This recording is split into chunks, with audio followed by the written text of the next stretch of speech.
বাংলাদেশের 18 কোটি মানুষের কাছে আমার প্রশ্ন, হাসিনা ক্ষমতায় থাকতে যতগুলো গুম করা হয়েছে, যতগুলো খুন করা হয়েছে, যতগুলো গায়েবী মামলা করা হয়েছে, যতগুলো মিথ্যা মামলা করা হয়েছে, তো এবার আমি আপনাদের কাছে একটি প্রশ্ন রাখতে চাই যে এখন বাংলাদেশে অন্তর্বর্তী সরকার, এই অন্তর্বর্তী সরকারের সময় কয়টা মিথ্যা মামলা করা হয়েছে এবং কয়টা খুন করা হয়েছে?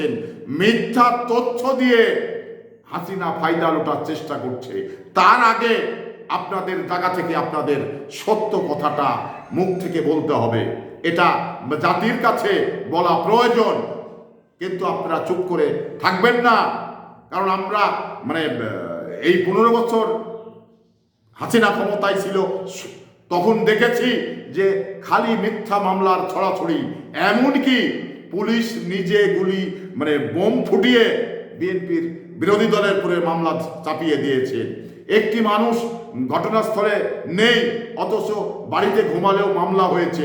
সেই সমস্ত মামলাগুলো কি হচ্ছে? আপনারা দেখেছেন বিদেশি একজন ভদ্র মহিলা বাংলাদেশে এসছেন, এসে দেখছেন যে আসলে মিথ্যা মামলা হচ্ছে কিনা, এবং মিথ্যা তথ্য দিয়ে যে ভারতকে উস্কে দিয়েছেন, এটা আসলে কতটুকু সত্যতা আছে।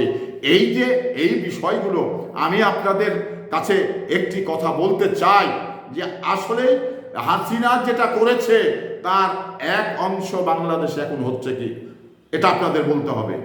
আমি যতটুকু জানি তার এক অংশও কিন্তু এখন বাংলাদেশে ঘটছে না, ঘটার সুযোগ নেই। কারণ এখন অন্তর্বর্তী সরকার ক্ষমতায়, কোনো দলের সরকার নয়। তাহলে প্রশ্নই আসে না মিথ্যা মামলা করার, প্রশ্নই আসে না খুন করার। যেহেতু বিএনপির সরকার নেই, জামাতের সরকার নেই, আপনার অন্যান্য যারা রাজনৈতিক দল আছে তাদের কিন্তু সরকার নয়।